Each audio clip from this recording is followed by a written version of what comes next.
தூய ஆவியானவர் பற்றி உங்களுக்கு ஒரு சின்ன சீக்கிரட்டை சொல்கிறேன், கடைசி வரைக்கும் பார்த்துருங்க.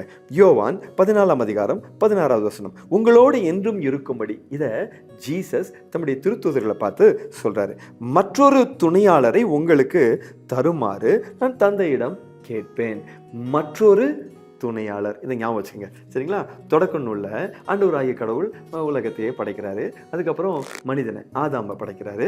ஆதாமை படைச்சதுக்கப்புறம் சொல்றாரு, மனுஷன் தனியா இருக்கிறது நல்லதில்லை அப்படின்னு சொல்லிட்டு அவனுக்கு ஒரு துணையை ஏற்படுத்துகிறார். வேற யாரும் இல்லைங்க, நம்ம ஏவா தான். இப்போ இந்த ஏவா ப்ளஸ்ஸா மைனஸா, பாசிட்டிவா நெகட்டிவா, அல்லது சக்ஸஸா ஃபெயிலியரா தெரியலங்க.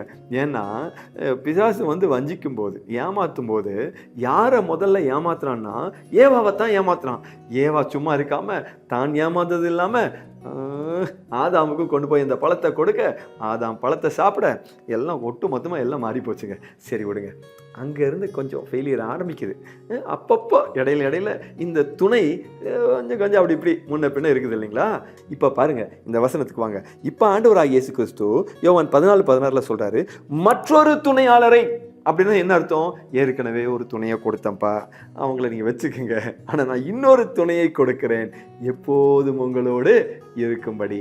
இந்த துணையாளர் எப்படின்னா என்னுடைய ஆவி, எல்லாம் வல்ல கடவுளுடைய உள்ளத்தில் இருக்கக்கூடிய ஆவி. இந்த ஆவியானவர் வந்தால் உன்னை சக்ஸஸ்ஃபுல்லாக நடத்துவார். சரி, நான் உங்கள்கிட்ட கேட்குறேன், இந்த துணையாளரோடு நடந்த அனுபவம், இருந்த அனுபவம் உங்களுக்கு இருக்குதா? எஸ்ன்னா எஸ்ன்னு கீழே போடுங்க, இல்லைன்னா லார்ட் கிவ் மீன்னு சொல்லி ஒரு ஜெபத்தை போடுங்க.